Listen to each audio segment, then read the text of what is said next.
You keep losing battles you know you should win. In your career, your relationships, your personal goals. Every setback chips away at your confidence until you start believing that maybe you just weren't born with what it takes to succeed, while others seem naturally destined for victory. I am Miyamoto Musashi, the legendary swordsman who never lost a single duel in over 60 encounters, and discovered that being undefeated isn't about talent, it's about mindset. What I learned through decades of mortal combat will transform how you approach every challenge in your life, showing you how to cultivate the unshakable spirit of someone born to win. The same principles that kept me alive in life-or-death duels can make you unstoppable in whatever arena you face today. But first, like this video, subscribe for more warrior wisdom, and comment below where you're watching from. I want to see which corners of the world are ready to embrace their undefeated nature. My father's broken katana sits before me as I tell you this story. The shattered blade that showed me strength without strategy is worthless. I was born Shinmen Benosuke in 1584, the son of a samurai who believed that honor came from following tradition. But even as a child, I knew I was different.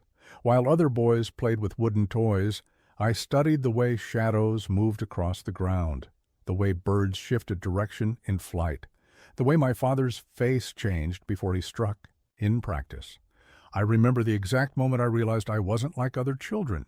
I was 7 years old, watching my father spar with a visiting samurai. The visitor was faster, more skilled, technically superior in every way. Yet something in my father's eyes told me he was already defeated before their swords even met. I watched him lose not because of lack of skill, but because of lack of belief. That day I understood that being undefeated wasn't about physical prowess. It was about the unshakable conviction that defeat simply wasn't an option. My father tried to teach me the traditional forms, the prescribed movements passed down through generations. But I questioned everything. Why this stance? Why this grip? Why follow patterns that opponents could predict? When he showed me the elegant kata that samurai had practiced for centuries, I saw beautiful movements that would get you killed in real combat. I began to understand that tradition, while honorable, could become a prison if you couldn't think beyond it. The other children in our village were content to follow the paths their fathers had walked. They learned their lessons dutifully, accepted what they were taught without question, and prepared to live lives identical to their ancestors. But I felt a hunger burning inside me, a desperate need to test myself against stronger opponents, to discover the limits of what was possible. I wasn't satisfied with the safe, predictable existence that others found comforting. I needed to know what I was truly capable of. By the age of 13, I had outgrown every teacher in our region. Not because I was naturally gifted, though I was strong for my age, but because I approached learning differently. While others memorized forms, I studied principles. While they practiced techniques, I developed strategies. While they sought to perfect what had been taught, I sought to discover what hadn't been tried. The day I left home, my father handed me his broken katana. This blade broke, he told me, because I relied on its strength instead of developing my own wisdom. Don't make the same mistake. That shattered sword became my most precious possession, not because it was valuable, but because it reminded me that external tools are worthless without internal mastery. I set out into the world with nothing but that broken blade, a few coins, and an unshakable belief that I was destined for something greater than the ordinary life that awaited me at home. I didn't know where I was going, but I knew I needed to find opponents who would challenge me, masters who would test me, and experiences that would forge me into something harder than steel. Looking back now, I realize that moment of leaving home was when I truly began to understand what it means to be undefeated. It's not about never losing. It's about never accepting that loss is inevitable. It's about carrying within yourself the absolute conviction that no matter what challenges you face, no matter how impossible the odds appear, you will find a way to emerge victorious. The boat oar I carved into a sword for my duel with Sasaki Kojiro still rests in my study, the makeshift weapon that defeated Japan's greatest swordsman and taught me that unconventional thinking defeats conventional mastery every time. This was the duel that would define not just my reputation, but my entire understanding of what it means to be truly undefeated. Sasaki Kojiro was everything I was not. Where I was rough and unconventional, he was refined and technically perfect. His sword technique was so flawless that other samurai called him the swallow cut for his ability to strike a bird from the sky. He had never been defeated, his reputation was spotless, and his confidence was absolute. When the challenge was issued, everyone expected him to kill me within minutes, but I had learned something that Kojiro, for all his skill, had never understood. The battle begins long before the swords are drawn. While he spent the night before our duel in meditation and preparation, maintaining his perfect routine, I was planning something that would unnerve him before we even faced each other. I decided to arrive late, not just a few minutes late, but hours late. I wanted him to wait, to question, to wonder if I was coming at all. On the morning of April 13th, 1612, as I sailed toward Ganryu Island where our duel would take place, I did something that shocked everyone, including my own supporters. Instead of sharpening my sword or practicing my techniques, I took one of the wooden oars from the boat and began carving it into a weapon. The boatmen thought I had lost my mind. My friends tried to convince me to use a proper blade, but I knew exactly what I was doing. I arrived at the island more than 3 hours late. Kojiro had been waiting in the sun, his perfect composure gradually cracking as doubt crept into his mind. By the time I stepped onto the beach, carrying nothing but my wooden sword carved from a boat oar, his psychological state was already compromised. He was angry, frustrated, and off balance, exactly where I wanted him. "You mock me by bringing a wooden stick to our duel," he shouted, his voice betraying the frustration he'd been building for hours. "I bring what I need to win," I replied. Calmly, testing the weight of my makeshift weapon, the duel itself lasted less than a minute. Kojiro's famous technique, his perfect form, his years of training, none of it mattered, because his mind was no longer in the present moment. He was fighting his anger, his wounded pride, his shattered expectations. Meanwhile, I was completely focused on the only thing that mattered, ending this fight as quickly and efficiently as possible. My wooden sword struck him once across the head, and Sasaki Kojiro, the most feared swordsman in Japan, fell to the ground and never rose again. I walked away from that beach. I understood something that would guide me for the rest of my life. Victory belongs to whoever controls the terms of engagement. Kojiro was a better swordsman than me in every technical sense, but I had made him fight my fight instead of his own. I had disrupted his rhythm, challenged his assumptions, and forced him to react to my strategy instead of executing his own. That boat oar taught me that the weapon doesn't make the warrior makes the weapon. In your modern battles, whether in business, relationships, or personal challenges, remember this: your opponents are often defeated not by your superior skill, but by your willingness to change the rules of the game entirely. My first copy of The Art of War, worn and stained from countless readings, sits beside me as I share this truth. The book that taught me strategy transcends swordsmanship and opened my eyes to the fact that combat is 90% mental and only 10% physical. Most warriors spend their entire lives perfecting their technique while completely ignoring the battlefield that matters most, the one between their ears. After my victory over Kojiro, I began to understand that my success hadn't come from superior sword work. It had come from superior thinking. This realization led me to study not just martial arts, but strategy, psychology, and the deeper principles that govern all conflict. I discovered that every great general, every successful leader, every person who achieved the impossible had mastered the same fundamental truth. The mind is the ultimate weapon. I developed a daily practice that most samurai would have considered strange. While they focused on perfecting their physical techniques, I spent hours in meditation, not to find peace, but to sharpen my mental blade. I would sit in complete stillness and visualize every possible scenario I might face in combat. I saw myself fighting multiple opponents, fighting in different weather conditions, fighting when injured, fighting when exhausted.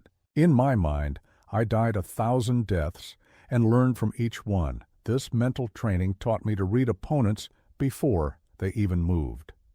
I could see the tension in their shoulders that preceded an attack, the slight shift in their weight that telegraphed their intention, the micro-expression that revealed their strategy.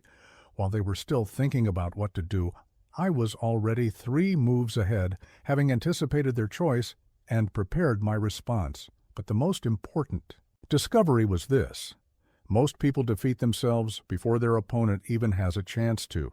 They approach challenges already convinced they might lose, already preparing excuses for failure, already limiting their options based on fear and self-doubt. I learned to enter every situation with the absolute conviction that victory was not just possible but inevitable. I remember one particular fight where this mindset proved decisive. I was challenged by a renowned warrior who was bigger, stronger, and more experienced than me. As we faced each other, I could see in his eyes that he expected to win, but I could also see that he was afraid of what would happen if he lost. That fear created hesitation, and hesitation in combat is death. I attacked with such complete commitment, such total absence of doubt, that he was overwhelmed not by my technique but by my certainty. He had superior skills, but inferior conviction, and conviction will always defeat skill when the two come into direct conflict. This is why I tell you that being undefeated begins in your mind long before you face your external challenges. If you approach your career, your relationships, your goals with the mindset of someone who might fail, you've already given your opponent their greatest advantage. But if you approach them with the unshakable belief that you will find a way to succeed, that failure simply isn't an option. You transform yourself into a force that others find almost impossible to overcome. The warrior mind isn't about being aggressive or reckless. It's about being completely present, totally committed, and absolutely convinced of your ability to overcome whatever stands in your way. It's about training your thoughts the same way you would train your body, with discipline, consistency, and the understanding that mental strength is the foundation upon which all other strengths are built. Develop this mindset, and you'll discover what I learned centuries ago. When your mind is truly undefeated, your external circumstances will eventually align with your internal reality. The cherry blossom petal I caught mid-fall during a moment of perfect clarity still rests pressed between the pages of my journal, the delicate flower that taught me that timing, not speed, determines victory in every aspect of life. Understanding Hayoshi, the rhythm of combat and existence itself, became the secret that made me truly unbeatable. I discovered the power of timing not through studying ancient texts, but through careful observation of the natural world. I watched how a cat waits motionless for hours before striking at exactly the right moment. I observed how ocean waves build their power not through constant force, but through precise timing of their release. I learned that cherry blossoms don't fall randomly. They wait for the perfect moment when wind, temperature, and their own readiness align. This understanding revolutionized my approach to combat. Most fighters believe that faster is better, that the quickest sword wins the day. But I learned something far more powerful. The perfectly timed sword beats the fastest sword every time. It's not about moving quickly. It's about moving at exactly the right moment, when your opponent is most vulnerable and least prepared. My strategy of arriving late to duels wasn't disrespect or arrogance. It was psychological warfare based on timing. I understood that every person has a natural rhythm, a pattern of energy that rises and falls like breathing. My opponents would arrive early, full of energy and focused intention. They would spend that energy waiting, their sharpness gradually dulling as time passed and uncertainty grew. By the time I appeared, their rhythm was broken, their timing disrupted, their minds scattered. But timing isn't just about combat, it governs every aspect of success in life. I learned to recognize the rhythm of opportunities, the natural flow of circumstances that creates openings for advancement. Most people rush toward their goals with constant, undirected energy, exhausting themselves against obstacles that I, perfectly timed approach would easily overcome. In business negotiations, I observed the same principles. There's a moment in every discussion when the other party is most receptive to your proposal, when their defenses are lowered and their need is highest. Strike too early and you appear desperate. Strike too late and the moment passes. But strike at precisely the right instant, and what seemed impossible becomes inevitable. I developed the ability to disrupt my opponent's timing while maintaining perfect control of my own. In sword fighting, this meant attacking just as they were preparing to attack, catching them in the vulnerable transition between defense and offense. In life, it means recognizing when others are off balance and positioning yourself to benefit. From their uncertainty, the secret is learning to feel the rhythm of any situation. Every challenge, every opportunity, every interaction has its own natural flow. Most people fight against this rhythm, trying to force outcomes through constant pressure. But the truly successful learn to move with the flow, adding their energy at precisely the moment when it will have maximum impact. This is why I tell you, stop trying to rush toward your goals with constant motion. Instead, develop the patience to wait for the right moment and the wisdom to recognize it when it arrives. Learn to feel the rhythm of your industry, your relationships, your personal growth. Position yourself so that when the perfect moment comes, and it always comes, you're ready to act with decisive power. Timing transforms ordinary effort into extraordinary results. Master it, and you'll find that victory often comes not from overwhelming force, but from perfect positioning at the perfect moment. The smooth river stone that taught me the power of emptiness sits worn and polished on my desk, my meditation. Stone that revealed how the void contains infinite possibility, and why emptying your mind makes you unpredictable to any opponent. Understanding Mu, the concept of nothingness, became the foundation of my invincibility. Most warriors fill their minds with techniques, strategies, and predetermined responses to every possible situation. They memorize forms, practice combinations, and prepare detailed plans for combat. But I discovered something that contradicted everything I had been taught. The more you fill your mind with fixed ideas, the more predictable you become. The empty mind, like empty space, can be filled with anything at any moment. I learned this lesson during a meditation session by a mountain stream. I had been struggling with a particularly complex sword technique, trying to force my body to remember the precise sequence of movements. The harder I concentrated, the more mistakes I made. Frustrated, I sat by the water and picked up a smooth stone that had been shaped by countless years of flowing water. As I held it, I realized that the stone's power came not from what it contained, but from what it had surrendered. The water had worn away everything unnecessary, leaving only the essential form. The stone had become perfect through a process of reduction, not addition.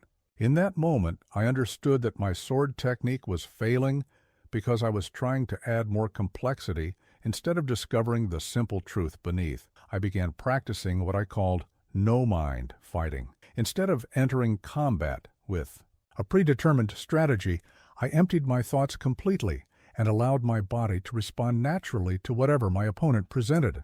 This made me utterly unpredictable because I wasn't following any pattern that could be anticipated or countered. When you fight from emptiness, your responses arise spontaneously from the immediate situation rather than from rehearsed patterns.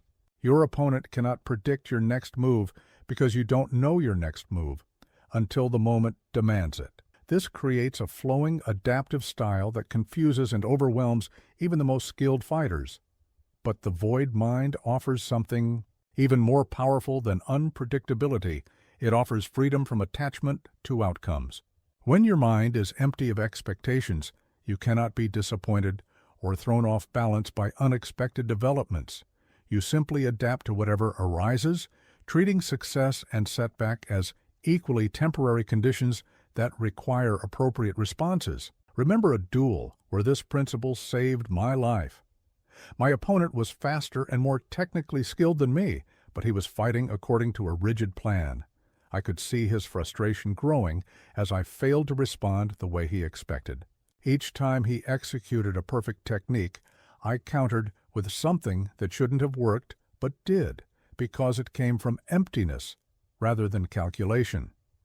In your modern challenges, this same principle applies. When you approach problems with a mind full of assumptions about how things should unfold, you limit your ability to see creative solutions. But when you empty your mind of preconceptions and remain open to possibilities you hadn't considered, breakthrough solutions often emerge naturally. The void doesn't mean being passive or unprepared. It means being so thoroughly prepared that you can abandon all preparation when the moment demands it. It means training so extensively that technique becomes unconscious, freeing your mind to perceive and respond to the unique requirements of each situation. Master the art of emptiness, and you'll discover that the space between your thoughts contains more power than the thoughts themselves. My paired swords, the long katana and short wakizashi that revolutionized combat strategy, rest crossed before me as I share the breakthrough that changed everything. These blades taught me that fighting with two swords is like using both hands, and that breaking conventional wisdom gives you an unbeatable advantage that rigid tradition can never match. Every samurai in Japan fought with a single sword. It was tradition. It was proper. It was the way our ancestors had always done things. The long sword was considered the soul of the samurai, and using two weapons simultaneously was seen as either desperate or dishonorable. But I began to question this sacred assumption. If you have two hands, why deliberately handicap yourself by using only one weapon? The development of my Nitenryu, or two-sword style, came from watching a carpenter work. I observed how he used different tools for different purposes: a hammer for driving nails, a saw for cutting, a chisel for detailed work. He didn't limit himself to a single tool because tradition demanded it. He used whatever would accomplish the task most effectively. I realized that combat was no different. My first experiments with two swords were clumsy and awkward. My brain, trained for years to coordinate the movements of a single blade, struggled to manage the complex choreography of dual weapons. My left hand, accustomed to merely supporting balance, had to learn entirely new patterns of movement. But I persisted because I could see the revolutionary potential. The breakthrough came when I stopped thinking of the two swords as separate weapons and started thinking of them as extensions of my natural bilateral movement. When you walk, your arms move in opposition to your legs, left arm forward with right leg, right arm forward with left leg. This creates natural balance and power. I applied this same principle to sword fighting, using the longer katana for powerful attacks and blocks, while the shorter wakizashi provided defensive coverage and swift counterattacks. The strategic advantages were immediate and overwhelming. While my opponents focused on defending against one sword, the other would find an opening. When they committed to attacking my primary weapon, my secondary blade was perfectly positioned to exploit their vulnerability. I could attack and defend simultaneously, creating a flow of offense that traditional single-sword fighters had no answer for. But the real power of the two-sword style wasn't just tactical, it was psychological. My opponents were so accustomed to fighting single-sword samurai that my dual-weapon approach completely disrupted their mental preparation. They had trained for years to read the rhythm and timing of single-sword combat, but my style created patterns they had never encountered before. More importantly, I learned that versatility and adaptability always defeat rigid specialization. The samurai who perfected one style of fighting became predictable. The samurai who could seamlessly switch between multiple approaches became unbeatable. This principle extends far beyond combat into every area of life where you compete or strive for excellence. In your modern battles, whether in business, relationships, or personal development, the same principle applies. While others perfect a single approach and hope it will serve them in all situations, you should develop multiple skills and be ready to apply whatever the situation demands. Don't let tradition or conventional wisdom limit your options. The person who can write and speak, who can lead and follow, who can analyze and create, who can compete and collaborate, that person has the same advantage I gained with two swords. They cannot be easily countered because they cannot be easily predicted. Break the rules that everyone else follows religiously, and you'll discover capabilities you never knew you possessed. My opponent's eyes became my most trusted weapon, the mirror that reflected their defeat before it happened and taught me that understanding human nature is the ultimate advantage in any conflict. I learned to read micro-expressions and body language so precisely that I could predict moves before my enemies even knew they would make them. The human face reveals everything if you know how to look. Most people believe they can hide their intentions, but the body never lies. A slight tightening around the eyes reveals growing doubt. A barely perceptible shift in weight telegraphs the direction of an attack.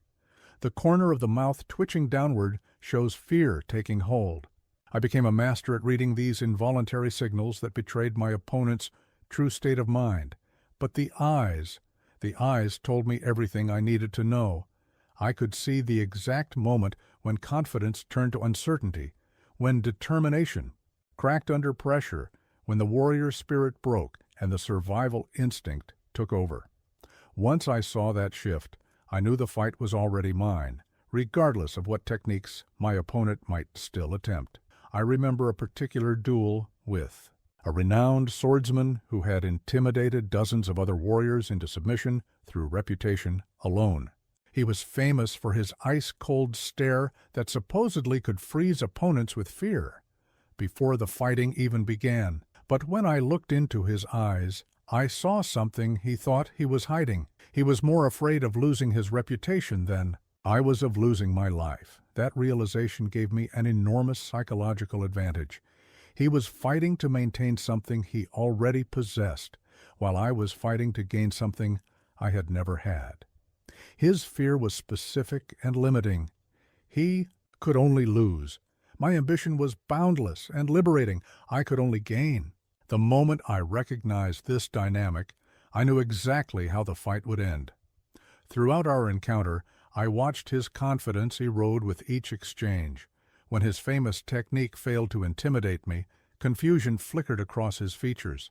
When my unconventional responses neutralized his practiced combinations, doubt crept into his posture. By the time I delivered the finishing blow, he was already defeated mentally. His body was simply catching up to what his mind had already accepted.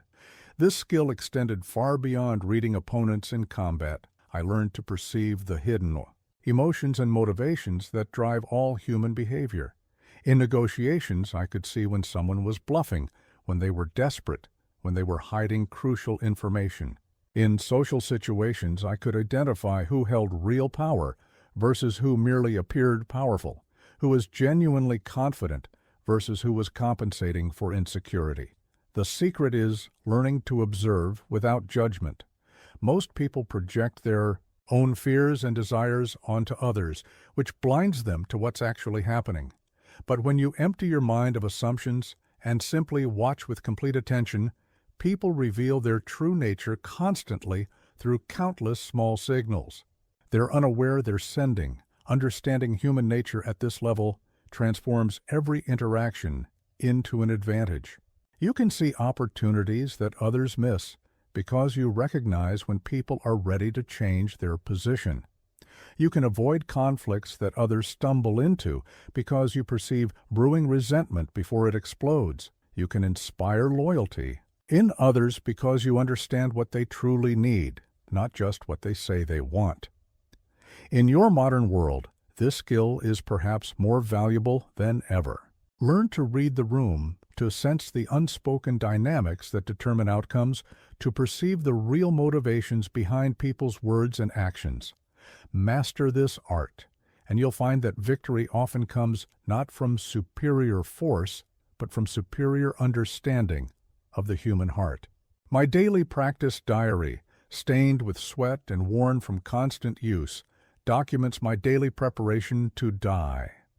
The journal that recorded how accepting death made me fearless in life and revealed why most people are defeated by their fear of loss before they even begin to fight. Every morning before dawn, I would perform a ritual that other samurai found morbid and disturbing. I would sit in meditation and visualize my own death in vivid detail. I imagined my body falling in combat, my blood soaking into the earth, my spirit leaving this world. I contemplated how my corpse would look, how my enemies would react, how quickly I would be forgotten. This wasn't depression or suicide ideation. This was the most practical training I ever undertook. By facing my death mentally every single day, I removed its power to frighten me. Death became familiar, expected, accepted. When I entered actual combat, I had no fear of dying because I had already died 1,000 times in my mind. This gave me a tremendous advantage over opponents who were still clinging desperately to life, still fighting to avoid the very outcome I had already embraced. Fear of loss creates hesitation, and hesitation in combat is fatal. When you're afraid of losing something, your life, your reputation, your position, you fight defensively, reactively, with part of your attention focused on protecting what you have rather than taking what you want. But when you've already accepted the loss of everything, you can fight with complete commitment and total focus on victory. I learned this principle from watching cherry blossoms, which achieve their perfect beauty precisely because they accept their brief existence. They don't hold back their magnificence out of fear that they will soon fall. They bloom with complete intensity because they have no illusions about permanence. This taught me that accepting impermanence doesn't diminish life, it intensifies it. The daily discipline of contemplating death transformed how I approached every aspect of existence. I stopped wasting time on trivial concerns because I was always aware that today might be my last day. I stopped avoiding difficult conversations because I realized that unspoken words die with you. I stopped postponing challenges because I understood that opportunity, like life itself, is temporary. But most importantly, this practice freed me from the paralyzing fear of failure that destroys most people's potential. When you've already accepted the worst possible outcome, death, every other risk becomes manageable. Losing money, losing status, losing approval from others, these feared outcomes become insignificant when measured against the ultimate loss you've already embraced. In combat, this mindset made me nearly unstoppable. While my opponents fought with one eye on victory and one eye on survival, I fought with both eyes focused entirely on victory. They had something to lose. I had already lost everything in my mind. They were protecting themselves. I was expressing myself completely. This same principle applies to every challenge you face in modern life. The entrepreneur who has truly accepted the possibility of bankruptcy can take the bold risks that create breakthrough success. The artist who has accepted the possibility of criticism can create work that moves people deeply. The leader who has accepted the possibility of failure can make the difficult decisions that others avoid. Live each day as if it were your last, not because life is short, but because this acceptance transforms how you engage with life. When you're no longer fighting to preserve what you have, you're free to pursue what you truly want. When you've made peace with loss, you become capable of extraordinary gain. My tattered robes, worn thin from years of wandering and stained with the evidence of countless struggles, hang before me, the garments that witnessed my journey through poverty and triumph, and taught me that comfort makes people weak, while hardship forges unbreakable strength. These threads tell the story of how I chose difficulty to become invincible. After leaving home at 13, I spent years as a mushashugyo, a wandering warrior with no master, no steady income, and no guarantee of shelter or food. Most samurai lived comfortable lives in service to wealthy lords with regular meals, warm beds, and social status. But I deliberately chose the harder path because I understood something that comfort seekers never learn. Strength comes from scarcity, not abundance. I remember nights when I slept under bridges, using my sword as a pillow and my torn cloak as a blanket. I remember days when I went without food, my stomach cramping with hunger while I searched for work or challenges that might earn me a few coins. I remember walking through winter storms with holes in my sandals, my feet bleeding and numb with cold because I couldn't afford better gear. These weren't unfortunate circumstances I endured. They were deliberate choices I made. I could have sought service with a lord, could have pursued a comfortable teaching position, could have returned home to my family's support, but I knew that ease would make me soft, and soft warriors don't survive their first real test. Hardship became my teacher in ways that no master could match. Hunger taught me to appreciate every grain of rice and to waste nothing. Cold taught me to generate warmth through will and movement. Exhaustion taught me to find energy reserves I didn't know existed. Rejection taught me that my worth wasn't determined by others' opinions. Failure taught me that falling down wasn't defeat, only staying down was defeat. I watched wealthy samurai who had never experienced real hardship crumble under pressure that barely registered to me. They had grown accustomed to having their needs met by others, to being sheltered from discomfort, to expecting life to accommodate their preferences.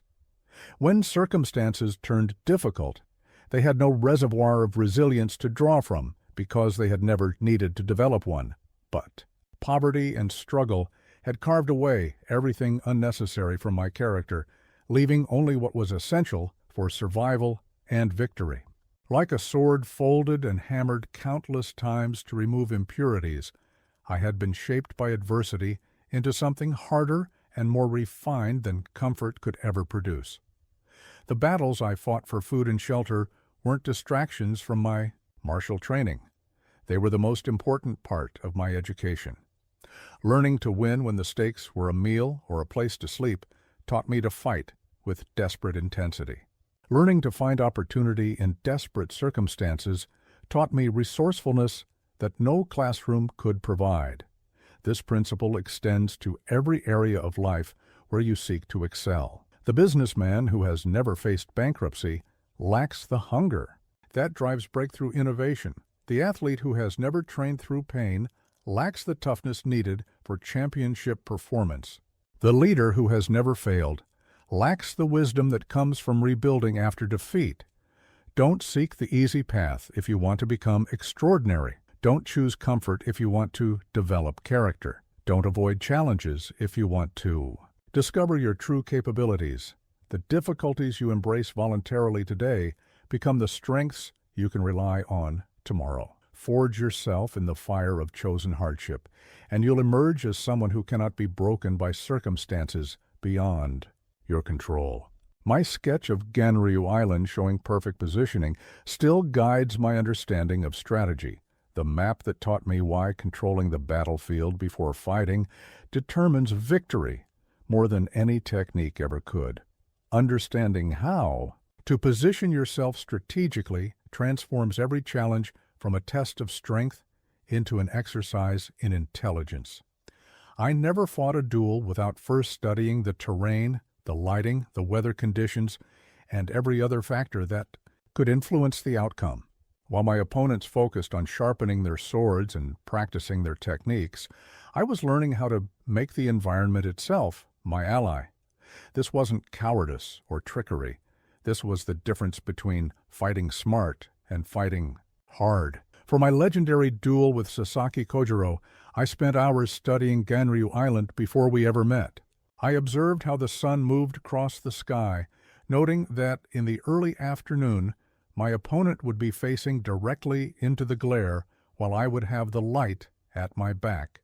I studied the beach composition, identifying areas where footing would be secure and areas where it might be treacherous. I noted wind patterns that could affect balance and sword movement. When I arrived late for our encounter, I wasn't just playing psychological games. I was ensuring that all environmental factors would be in my favor. The sun was precisely where I wanted it, casting shadows that would confuse Kojiro's depth perception while illuminating my movements clearly. The tide was at the level that gave me firm footing while placing him on softer, less stable ground. But strategic positioning extends far beyond physical terrain. I learned to position myself advantageously in every type of conflict and competition.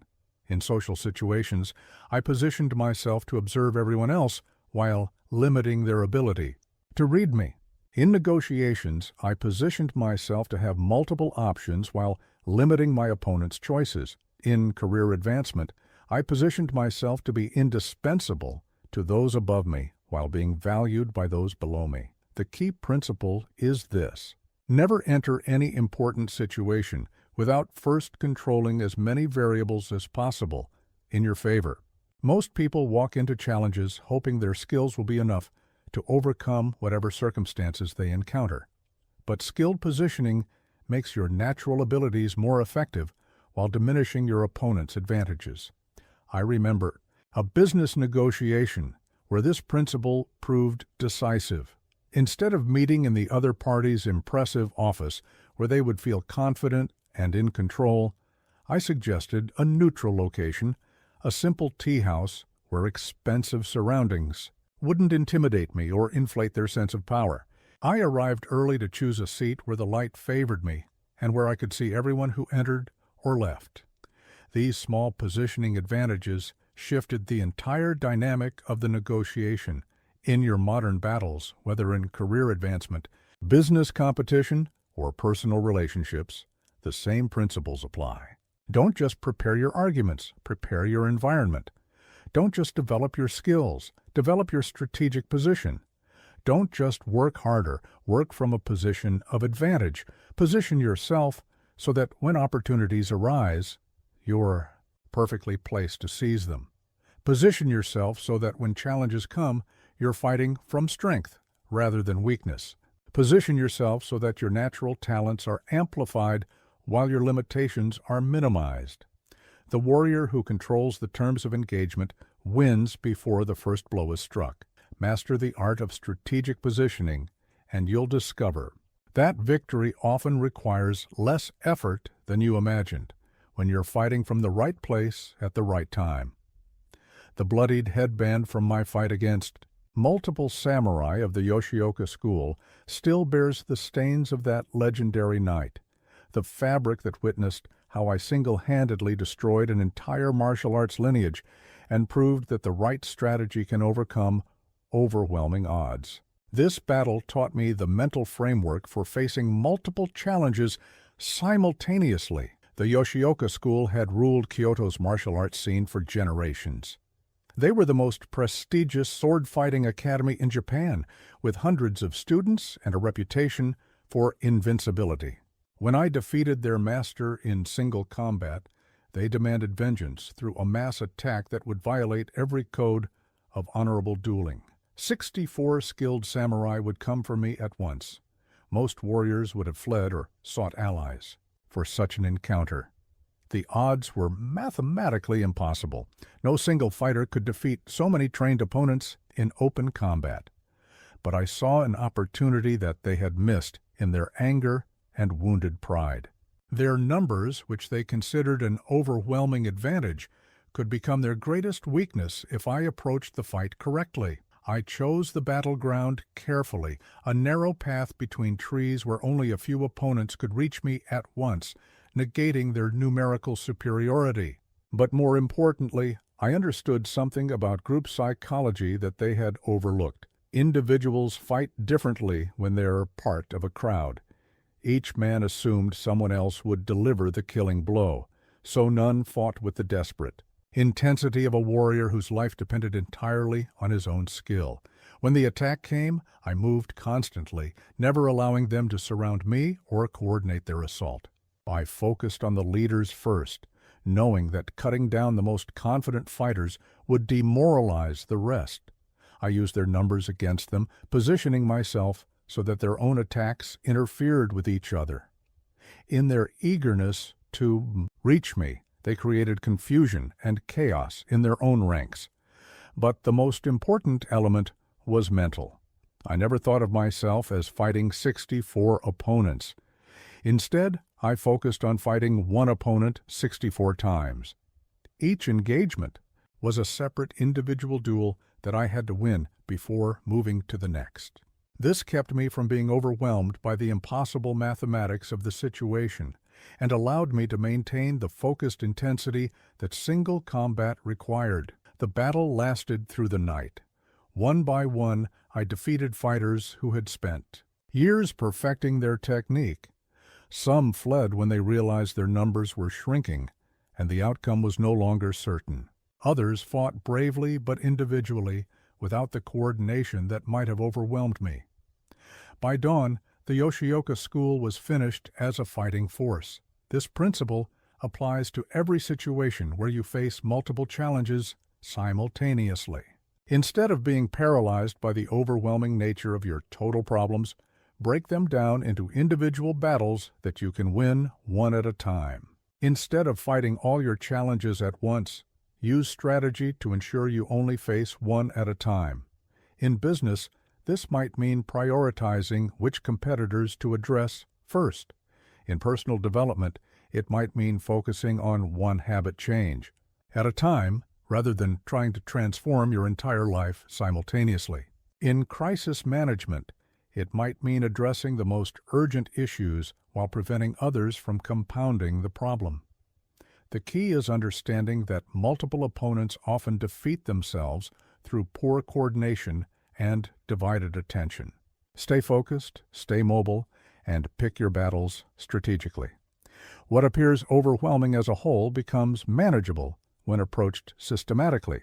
My bare hands rest before me as I tell this story.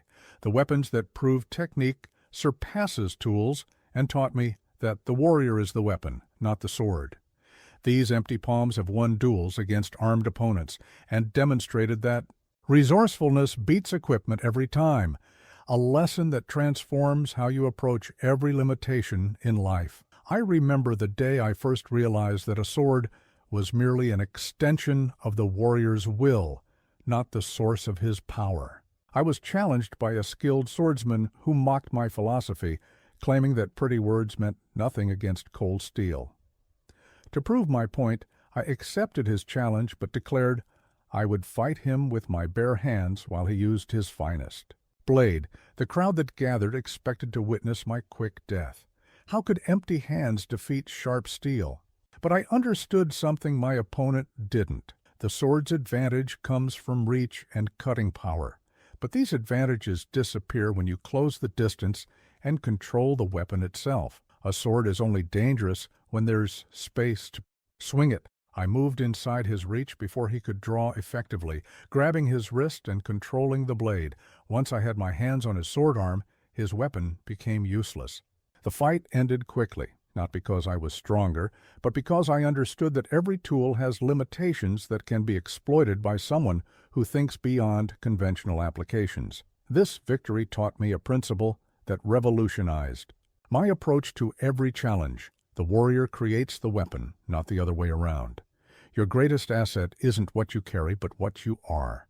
Your mind, your will, your adaptability, these are the real weapons that determine victory or defeat in any situation.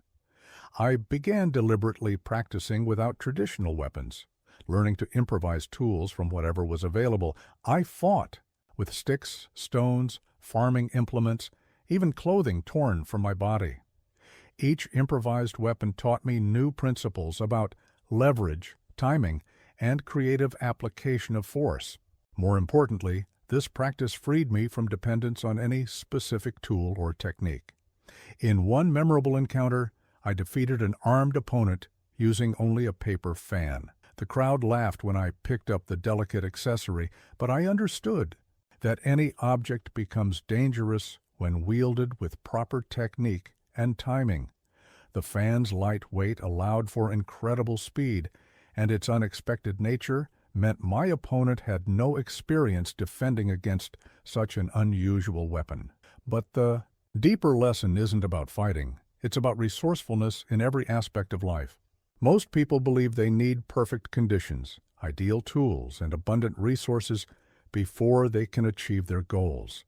They spend more time complaining about what they lack than maximizing what they have. This attitude guarantees mediocrity. Because perfect conditions rarely exist, I learned to succeed with whatever was available. No proper sword? I carved one from wood. No shelter? I slept under stars. No food? I earned it through labor or combat. No teacher? I learned from observation and experimentation.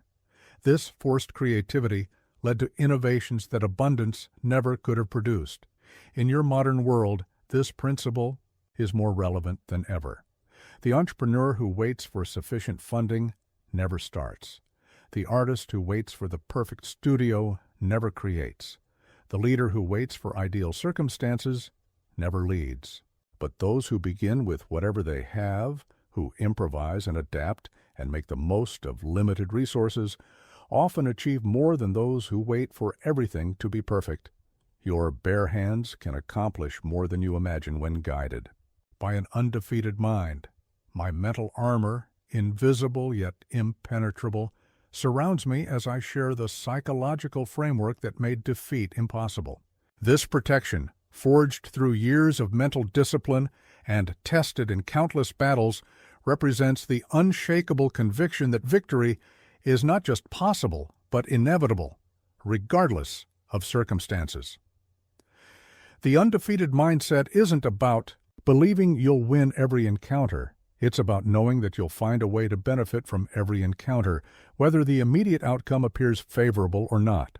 This distinction is crucial because it transforms how you approach challenges, setbacks, and even apparent failures. I developed this mindset through a daily practice of mental programming that most warriors would consider unnecessary or even arrogant. Every morning, I would visualize not just victory, but the specific actions and decisions that would lead to victory. I saw myself adapting to unexpected circumstances, overcoming superior opponents, and turning disadvantages into advantages. This wasn't wishful thinking, it was strategic preparation. But more importantly, I programmed myself to see opportunity in every situation. When opponents were stronger, I saw chances to develop better technique. When they were faster, I saw opportunities to improve my timing. When they were more experienced, I saw lessons I could learn through combat. This reframing turned every challenge into a form of education that made me more formidable.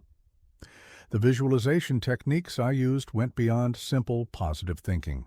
I mentally rehearsed specific scenarios in vivid detail, experiencing the pressure, the fear, the uncertainty, and then practicing my response to each element. By the time I faced these situations in reality, my mind had already solved the problems multiple times. What seemed like intuitive genius to observers was actually the result of extensive mental preparation. This mindset creates a self-fulfilling prophecy that most people never understand. When you truly expect to find a way to win, you notice opportunities that pessimistic thinking would overlook. When you believe that setbacks are temporary and educational, you recover from defeats faster and extract more value from them. When you approach challenges with curiosity rather than fear, you make better decisions under pressure. I remember a duel where this mindset saved my life in ways that pure technique never could have. My opponent was technically superior in every measurable way, faster, stronger, more experienced, better trained. By all conventional analysis, I should have lost decisively.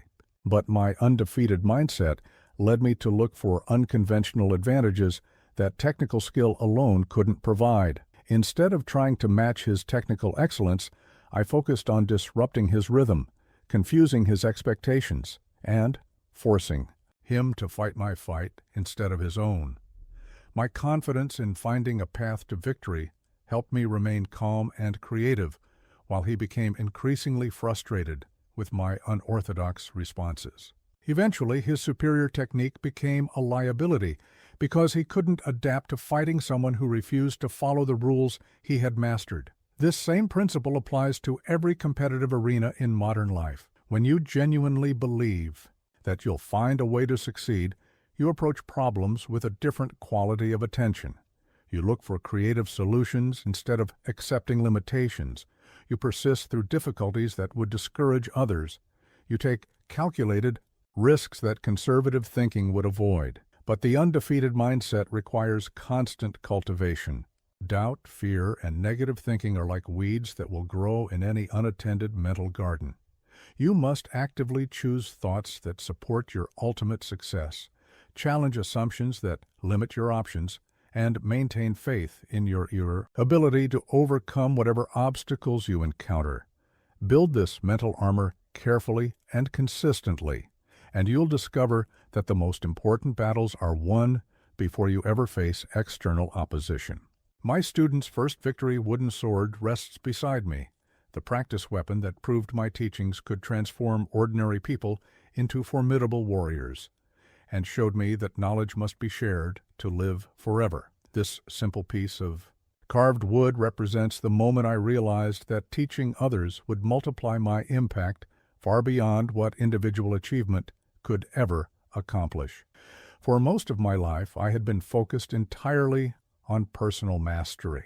I sought out stronger opponents, developed new techniques, and pushed myself to become the most formidable warrior possible. But as my reputation grew and my skills reached their peak, I began to understand that individual excellence, no matter how great, dies with the individual unless it's transmitted to others.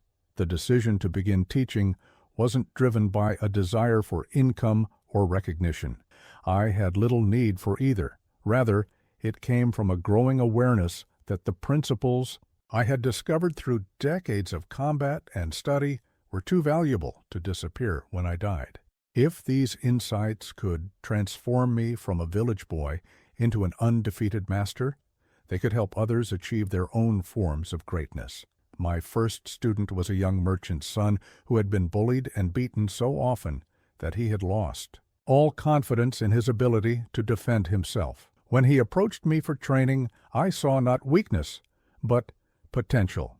His fear had made him observant, his defeats had taught him humility, and his desperation had given him the motivation to learn. Whatever I could teach him, I began his training not with sword techniques, but with mindset development. I taught him to walk with the bearing of a warrior, to look people in the eye without flinching, to carry himself as if he expected respect rather than hoping to avoid confrontation. These changes in posture and attitude transformed how others perceived him before he ever learned to use a weapon effectively. The breakthrough came when he applied my teachings about timing and positioning to defeat a local bully who had tormented him for years. The victory wasn't achieved through superior sword work. My student was still a beginner in that regard.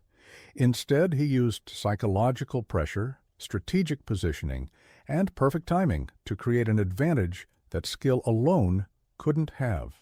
Provided, watching his transformation taught me something profound about human potential. Most people possess far more capability than they ever express because they've been taught to accept limitations as permanent.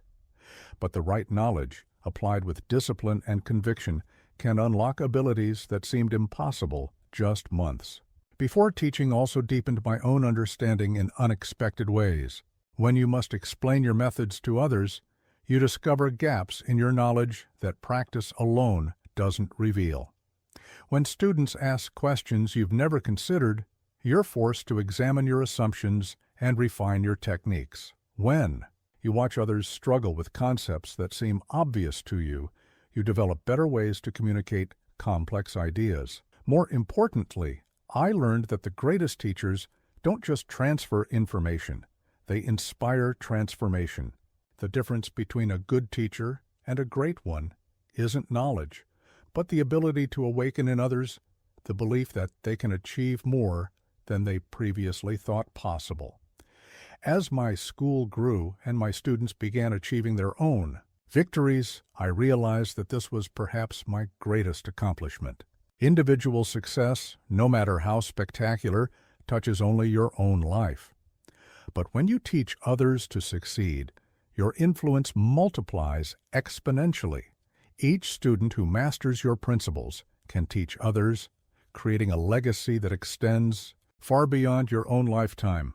In your modern world, this principle remains equally powerful. Whatever expertise you've developed, whatever insights you've gained, whatever methods have brought you success, these are not meant to be hoarded, but shared. Teaching others what you've learned doesn't diminish your own abilities. It amplifies them by creating a network of people who can build upon your work and carry it forward. My writing brush, worn smooth from countless hours of careful composition, rests beside the manuscript that would immortalize my warrior philosophy, the tool that transformed decades of fighting experience into timeless principles that continue to guide leaders and strategists centuries after my death.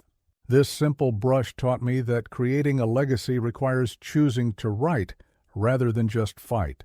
In the final years of my life, as my body began to slow but my mind remained sharp, I faced a choice that every master must eventually confront. Would my knowledge die with me, or would I find a way to preserve it for future generations? I had already taught many students, but individual instruction reaches only those who can physically be present. Writing, however, could carry my insights across time and distance to people I would never meet. The decision to write the book of 5 Rings wasn't driven by ego or a desire for fame. Rather, it came from my recognition that the principles I had discovered through combat applied to far more than sword fighting. The strategies that made me undefeated in duels could guide anyone facing any form of conflict or challenge. But these universal truths needed to be extracted from their martial context and presented in a way that anyone could understand and apply. I organized my knowledge around 5 elements that govern all strategy and competition: earth, water, fire, wind, and void. Each element represented different aspects of the warrior's path, from fundamental principles to advanced psychology. Earth covered the basics: proper mindset, training methods, and preparation. Water focused on adaptability and fluid response to changing circumstances. Fire dealt with aggressive tactics and seizing initiative. Wind analyzed other schools and approaches to reveal their strengths and weaknesses. Void explored the deepest mysteries of timing, intuition, and the formless state of perfect readiness. The writing process itself became a form of meditation and discovery. As I struggled to put wordless knowledge into precise language, I often gained new insights into principles I had been applying unconsciously for decades. Teaching through writing forced me to examine the why behind techniques I had mastered, through instinct and experience. But more than preserving fighting methods, I wanted to capture the mindset that makes victory inevitable. I wrote about the importance of studying your opponents, about the power of psychological warfare, about the necessity of constant learning and adaptation. I explained how to read situations, how to position yourself advantageously, how to remain calm under pressure, and how to turn apparent weaknesses into unexpected strengths. The book became my attempt to distill a lifetime of hard-won wisdom into principles that could guide others long after I was gone. Every page represented lessons learned through actual combat, insights purchased with blood and sweat, strategies tested under life-or-death pressure. This wasn't theoretical philosophy, but practical wisdom proven effective in the most demanding circumstances possible. What surprised me during the writing was how universal these combat principles really were. The same strategies that won sword duels could succeed in business negotiations.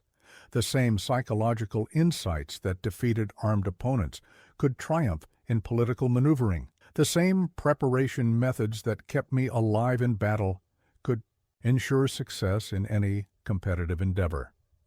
Writing the Book of Five Rings taught me that true masters don't just excel in their field. They extract the universal principles underlying their success and make them available to others. The specific techniques of sword fighting were less important than the timeless strategies of preparation, adaptation, and mental mastery that made those techniques effective. In your modern world, this lesson remains crucial. Whatever field you master, whatever success you achieve, take time to understand and document the principles that made your achievements possible. Your specific methods may become obsolete, but the underlying wisdom can guide others facing completely different challenges in entirely different eras. My reflection in still water stares back at me as I contemplate the most important battle I ever fought, the final duel with my ultimate opponent, myself. This mirror showed me that the greatest victory isn't over external enemies, but over the limitations, fears, and ego that prevent us from becoming who we're truly meant to be. After 60 duels without defeat, after establishing my reputation as Japan's greatest swordsman, after teaching countless students, and writing my philosophical masterpiece, I faced a sobering realization. I had conquered every external opponent, but I had not yet conquered myself. My ego, my pride, my attachment to reputation. These had become the very enemies that threatened to undo everything I had accomplished. The moment of recognition came during meditation by a mountain lake. As I stared into the perfectly still water, I saw not just my physical reflection, but the image of a man who had become trapped by his own success.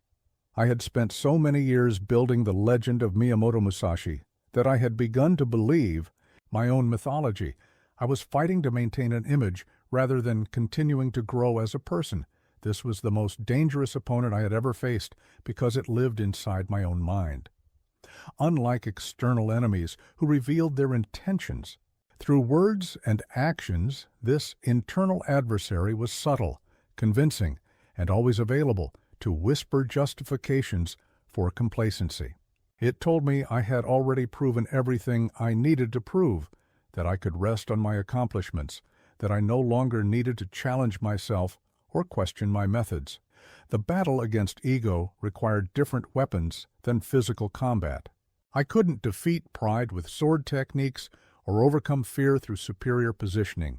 This fight demanded absolute honesty, brutal self-examination, and the willingness to destroy the very identity I had spent decades creating. I had to be willing to admit that the undefeated Musashi might still have much to learn. I began practicing what I came to call beginner's mind, approaching even familiar situations as if encountering them for the first time.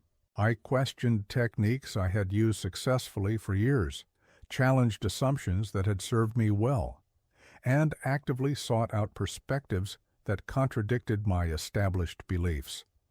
This wasn't self-doubt, but self-refinement, the same process, a folding and hammering that makes steel stronger. The most difficult part was releasing my attachment to being right. My reputation was built on being the master who had all the answers, the warrior who never made mistakes, the strategist who could predict and counter any move. But real growth required admitting ignorance, acknowledging errors, and remaining open to possibilities I hadn't previously considered. This internal victory transformed how I approached everything else in life when you're no longer fighting. To protect your ego, you can respond to situations based purely on what's most effective rather than what makes you look good. When you're not attached to being right, you can change your mind when presented with better information. When you're not defending a fixed identity, you can adapt to new circumstances without feeling like you're betraying yourself. The reflection in that mountain lake taught me that true mastery isn't about reaching a final destination where you have nothing left to learn. It's about maintaining the spirit of discovery, the the willingness to be wrong, and the courage to keep growing even when growth means abandoning comfortable certainties. In your modern battles, whether in career, relationships, or personal development, remember this: your greatest opponent isn't the competition, the market conditions, or the obstacles in your path. Your greatest opponent is the version of yourself that wants to stay safe, comfortable, and unchanged. Defeat that internal enemy, and external victories become inevitable. The sword I never drew rests in its sheath before me, the weapon that represents battles won without fighting, and the ultimate expression of warrior mastery. This blade, untouched by blood yet more powerful than any I wielded in combat, symbolizes the highest achievement, becoming so formidable that victory is assured before conflict begins. As I near the end of my earthly journey, I want to leave you with the most important lesson of all: you were born to be undefeated in your own arena. Not because you'll never face challenges or setbacks, but because you possess the capacity to transform every experience into strength, every obstacle into opportunity, every defeat into education. The principles I've shared aren't merely historical curiosities from a bygone era of samurai and sword fighting. They are timeless truths about human potential, about the power of mindset, about the strategies that separate those who achieve their goals from those who merely dream about them. The battlefield may have changed from ancient Japan to modern offices, relationships, and personal challenges, but the fundamental nature of conflict and competition remains the same. My challenge to you is this: embrace your undefeated nature, not as arrogance, but as responsibility. When you truly understand that you have the tools to overcome whatever you face, you can no longer use circumstances as excuses for mediocrity. When you recognize that your mindset determines your reality more than your circumstances do, you must take full ownership of your results. Apply the warrior principles I've taught you to your daily battles. Use strategic positioning to create advantages in your career. Employ timing and patience to seize opportunities that others miss. Develop the mental discipline to remain calm under pressure while your competitors lose their composure. Master the art of reading people to build better relationships and negotiate more effectively. But most importantly, cultivate the undefeated mindset that expects to find a way to win, regardless of the odds. This doesn't mean expecting easy victories or avoiding difficult challenges. It means approaching every situation with the conviction that you will either succeed or learn something that makes future success more likely. The mindset shifts that will transform your approach to challenges are these: see obstacles as training rather than barriers. View competitors as teachers rather than enemies. Treat setbacks as information rather than failures. Approach difficulties as opportunities to prove your strength rather than reasons to quit. Remember that being undefeated doesn't mean never falling down. It means never staying down. It means getting up one more time than you fall, learning one more lesson than you ignore, trying one more approach than you abandon. The warrior spirit isn't about being invincible. It's about being inexhaustible. Why were you born to be undefeated in your own arena? Because within you lies the same potential that exists in every human being who has ever achieved greatness. You have a mind capable of strategy, a spirit capable of persistence, and a will capable of overcoming whatever stands between you and your goals. Carry forward the warrior spirit into your modern victories. Let my example prove to you that ordinary people can achieve extraordinary things when they refuse to accept ordinary limitations. Let my teachings guide you toward your own form of mastery, your own version of an undefeated life. The sword I never drew represents the ultimate victory.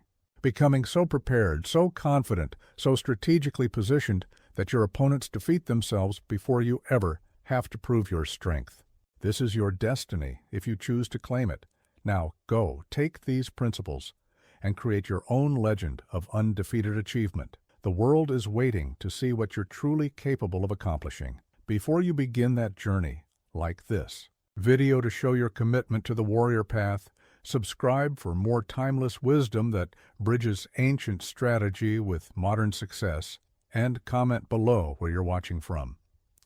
I want to see how far around the world the undefeated spirit has spread. Your transformation starts now.